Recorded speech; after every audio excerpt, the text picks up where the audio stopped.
Well, that it was going to be called West of the Rockies originally, of course. Interestingly, I don't know if you remember on the back side of the record or the inside sleeve, Elton refers to me as a part-time telephonist. And I've had several people say, "What is he talking about?" And I say, "Well, back in the day with, telephone operators, they're always plugging one thing in. Hello, can I help you? Da, da, da. And of course, with synthesizers, you're doing these kinds of things too. You're plugging in chords, and so that's one thing I can tell them. The amount of instruments that were used on it is quite astonishing. I mean, just my section, the percussion section, we literally did roll out virtually everything that's used in the orchestra. The xylophones, the tubular bells, the glockenspiels, everything about it, the tuned instruments, the hit, and it was wonderful. And again, Jimmy Guercio gave us a space to do this. It was, yeah, there were more instruments, I think, used on that album than I think I've seen on any other Elton John album as a group. Obviously, when he does the orchestral albums, then it's wonderful.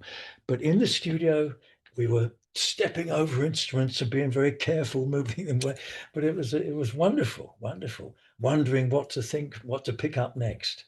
That was the joy of it. Davey Johnstone had everything there: mandolins, violins, everything was out there. 12 strings, but sitars. It was extraordinary. It really was extraordinary. So yeah, I wish I could have.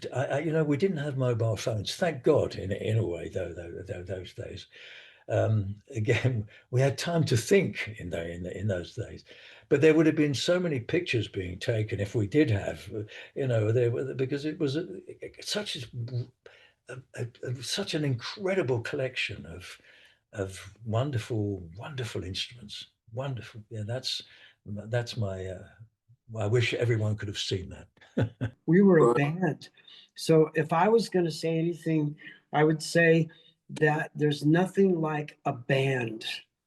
And when a band, it can be captured on tape, there's something special that happens compared to, as they call it now, playing out of the box. What makes it unique is that most of it was recorded live. Yeah, there was a few overdubs, but primarily the energy that you get is because the drums and the bass, the rhythm section, was recorded live. We were all playing together. That's exactly right. Let me add one more thing to it. Yeah. Tom Dowd, who came up to Caribou and produced Rod Stewart before he was a recording engineer and then a producer, was a physicist, and he told Jimmy that the reason why the music that came out of Caribou Ranch was different was that there was a lack of oxygen at 8,600 feet. So when you were playing, the frequencies would hit the tape. Jimmy told me many times that he'd do the Chicago stuff and then they'd come down to LA, and the low frequencies were so powerful that they would blow speakers. Nobody could ever figure out, why is this happening? And Tom Dowd said, from a scientific point of view, that 8,600 feet tape, live musicianship, that playing live, that's why that record has the legs. It's different. Yeah. And if I can add something to that, I was just thinking, also working with Elton was really great because he never told us what to play.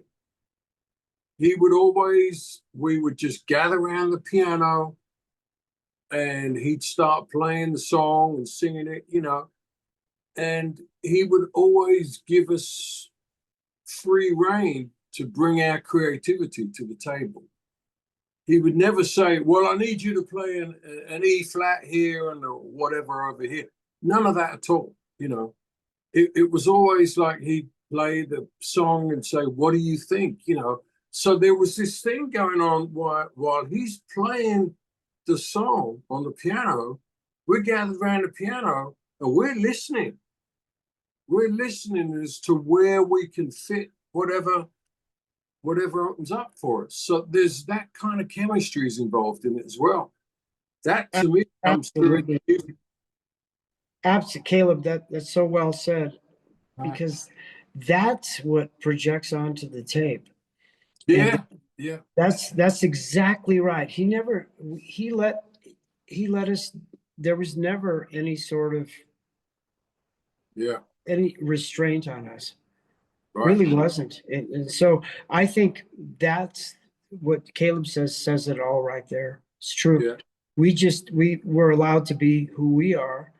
Yeah. And we were a band. He It was, trusted. it was organic. It really was.